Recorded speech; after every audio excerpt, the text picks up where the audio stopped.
Hi, my name is Jordan Reisman, and this is my couch.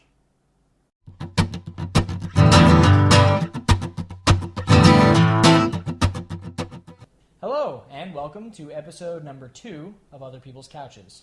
My last-minute savior here is Jordan Reisman, who's a good friend of mine, and I knew in college. We were in a cappella together. And speaking of a cappella, why don't you tell us about the first song that you auditioned with our a cappella group Mail Call with? First of all, you make it sound like we're reconnecting. Like we knew each other in college, just happened upon him on the street. Okay, let me asked revise him to this. be on the show. I hang out with Jordan on a regular basis. Yeah, we're good friends. After we broke up initially in college, we got back together again in when we met up in Brooklyn. I had residual feelings. I had to We moved to Brooklyn. He didn't really know who to sit outside his need someone to window look with for. the stereo. It was fine. It was cute. It was Okay, really cute. the first song I auditioned for. This was before I knew really the standards and rules of a cappella. Because over time you kind of learn what songs work and jive with a cappella. So I auditioned with Thunder Road by Bruce Springsteen, which I thought would kind of give him a sense of me. I'm a real road guy, I'm a down home country kid. You want us to think that you were a dude who's willing to tour with an a cappella group, on the road kind of. Or I had just seen a flyer on a telephone pole, and it's might as well. I'm just in heat. I'm rolling through town for the weekend. I thought you were gonna say I'm just in heat, and I was like, oh, that too. it's a perfect time. So perfect time for some Bruce Springsteen. I knew at the time the song was not going well. Because you guys didn't hide your lack of enthusiasm very well. I'm really sorry about that. I mean, yeah, so I was only a sophomore at the time. I think it was overall, after that, it got okay.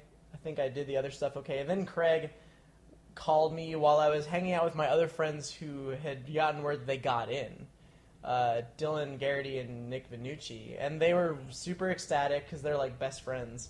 And then I was there, and then Craig called me, and he was like, yeah, I don't think we can't let you in, I'm sorry. You can be free to audition again. And so I had to hide how I was feeling for my other friends who were just riding the high off getting in. And I was crushed. But then I had no idea. Yeah, I was there when they got the call, and then I got the call from Craig while I was just hanging out with them. Oh no. And then 2 weeks later, I was on spring break. I was just hanging out in my house, and then Craig was he literally said verbatim, yeah, we were on the fence about you, but you're in. That was no emotion whatsoever. So my favorite part about this is your Craig impression. And granted, no one knows, I guess, the internet. They're going to know now. Craig's Yeah. probably going to watch this. But that's fine. That's fine. So let me just offer a formal apology about how I think you went definitely down. said one before. I think I have multiple times. You didn't know my worth at the time. That's what it was. You were a diamond in the rough. Yeah, I didn't want to blow it all at first and overdo it, because then I might realize that I couldn't make the commitment, and I had the commitment that was the one thing in college I committed to. That's true. That was the one thing I ever did that lasted more than a semester or a year. Within relationships too, right? Yeah. Ooh. Right at the beginning, man. Right at the beginning. Gotta get right into it. Gotta dig right into it. But yeah, I'm down. Yeah. Mm-hmm. You wanna pick me apart? No, not really. But all right. So one thing one of the reasons why I started Other People's Couches is because Jordan has a really interesting radio show through Breakthrough Radio, BTR. How would you find it on Google? Breakthrough Radio. Breakthrough Radio. But it's through THRU. Yeah, I always have to tell people that because it's for the internet. Yeah. So Breakthrough Radio, yes.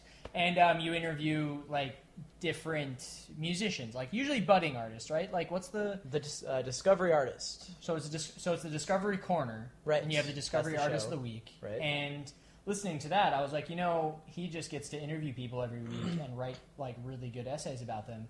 I'm not a good writer, but I want to be on camera, so I made this show.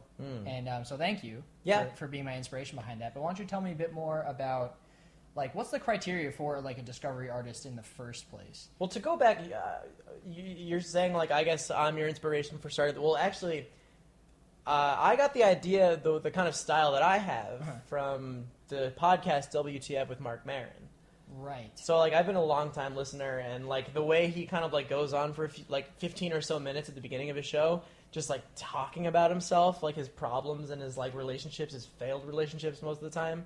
I love that. And so I couldn't do it for as long as he does because he can go on for like 20 minutes Well, his straight. podcast can be up to like 3 hours long, right? Well, usually like hour and a half. Hour and a is half. The, It feels the like 3 longest. Yeah, but he just like goes into his whole life, and I try to do that a little bit. What I usually try to do is like I'll bring up something in my life that kind of has to do with the artist that I'm featuring. But like sometimes I do it where it's like a real reach, where like the one that's coming out next week, I talk about being sunburnt and how I should respect the sun more, and the band is called Sleepy Sun. So I'm like, and this ties into the show, like very, very thin, but you know, That's pretty. I like to that's think I pretty make thin. it work. That's pretty thin. So yeah, the criteria for Well, because for instance, so La Luz, who is a band that I heard on Okay. your station, who I actually saw live in South by, and it was awesome. And I was just like, oh, cool! Like, and they did a great job. But it seems like they're doing really, really well for themselves. And then there are other bands that you'll feature on the like Discovery Corner that like don't do anything other than be featured on Discovery Corner. So I Yeah. don't know if they like, do they have to be part of the label? Like, well, the only criteria really is if they've been approved by one of the DJs at BTR, who like the Discovery artist is like all of the suggestions from the different DJs at BTR. And so like I get emails from like my editor, and she's like, and she puts 5 or so artists on a list, and then I just start going away and emailing them. Well, I've featured a lot of bands that I'm close with, people that I know, people you that I actually just had Frey Wilcox on. Right, last week. yeah, because you know sometimes you need like you'll be pressed for time with an interview, and no one's getting back to you, so you just go for someone that you know, and she's kind of in my circle, and she works close to me, so I just got her down, and but sometimes it's like a band that I really look up to that I haven't really spoken to before. So that's But nice. That's always like a really cool experience for me. Like I featured this band called the Dirty Nil from Hamilton, Ontario, and I just like saw them one time and I was like enamored because I don't know, they just had that like good like rock and roll, but like the kind of rock and roll that's so simple but like hard to find. I don't know, like that's kind of a thing these days. It's just like hard to find good rock music. But I have 2 more questions for you. Okay. One being, I wanted to bring this up earlier, but we obviously got off track because I'm really good at that. Yeah. You said you were interested in having a podcast about things you hate, and I think that is a great idea. Yeah. And so why don't you give me like a little bit more info on that?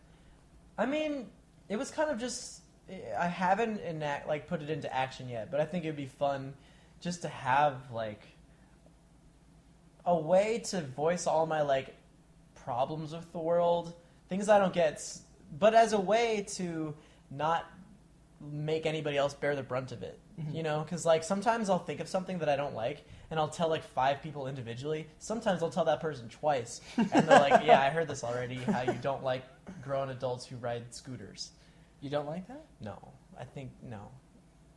Like, grow up, get a bike or something, or a car, or any other mode of transportation. What about but a grown? scooter. What about grown men and women who skateboard?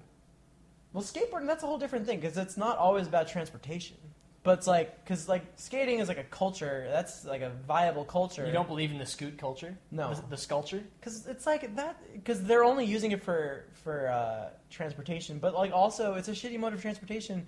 One rock comes in front of you and you're done. You're like on the pavement in your business suit with your briefcase, and everybody sees it, and you have to fucking explain that you beefed it on a scooter. It doesn't get any worse than that. I mean, I really wish I could disagree with you, but I'm imagining the scenario right now. I'm sorry. Like it. Yeah, don't ride a scooter. I actually saw 2 bikes crash into each other on my way here before, and I've never seen that happen in my life. And it was literally like this. So you got 2 bikes. That's it. There was no sound. There was like nothing else happened. The tire. It was just kind of like, and the best part was that like one guy was going a little too fast, and so he like just kind of slowly turned around, got his bike under control. Then he looked at the girl who hit him. He's like, "Hey, are you okay?" And she was like, "Yeah, I'm all right. Are you okay?" And he was like, "Yeah." And they're like, "Okay, I'll see you later." Just went off. The bike community. The When I was in high school, I was in St. Mark's Place, and a guy was going down like 4th Avenue, and he hit me on his bicycle. I guess he was like a delivery driver for a restaurant. And from some bizarre chain of events, I ended up apologizing to him. Oh, damn. Well, did you walk into a bike lane? I don't, maybe, but like at the same time, he's the one that could inflict more damage. Mm-hmm.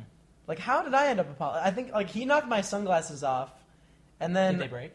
No, but eventually I was like, dude, I'm sorry, and then he rode off because he had to make a delivery, and that probably explains a lot about me. All right. Well, final question. Yes, final question. Tell me the story behind this couch. This couch, okay. Well, I wish I could tell you like where it comes from, like where it's made, where it's bought from. But I moved into this apartment in July of 2013, and they had 2 couches. One of them was, you can't see it, but it's over here, and then the other one is right here. And yeah, it was just like I was really relieved to have this kind of couch because I was like, all right, I'll move into a place. It just needs to have a couch.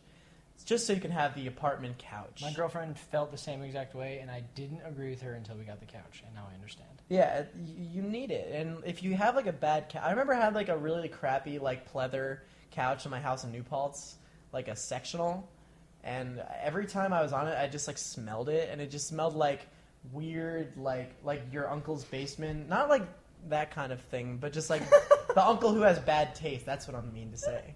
With like wood paneling. It smelled like gingham. Yeah. Yo, I was wearing gingham today. I don't know what you're saying about that, man. That's great. I love it. Yeah, just cheesy uncle. Mm-hmm. Yeah. So I wish I knew more about this couch. I want to make up for it by giving you more details about what's going on in other couches. What's in your life? happened in this couch? Yeah, give me a story about what's happened on this couch. Oh yeah. Oh shit. Okay, so I had a party last July, a housewarming party. I think you showed up. Nope. Never I mind. couldn't You didn't show up. And I was invited though. Thank you. yeah, a lot of people came. A lot of friends. It was really fun. We were dancing to music. We played the song "Mama Says" by the Shirelles like 20 times in a row, which was pretty fun. And then a friend of mine from college, a younger girl who's 2 years younger than me, she was crashing on this couch, and which was cool. Like she wanted to come for my party. I was happy to have her. And then as the kind of got later, I was getting texts from this girl that I was talking to on OkCupid, and then she asked if we could meet up. So I went to like near the DeKalb stop on the L train, and then I met up with her. But I told my friend who was staying here, like, hey, I'm just gonna go out for a little bit, hit up this other party. She's like, okay, I'll stay here. And then so like I end up like staying the night where I was going. And then I had just like this girl like sleep here without me, and like I had other people partying, and she just had to like wait it all out and go to bed. And then like she texted me like, "Where are you?"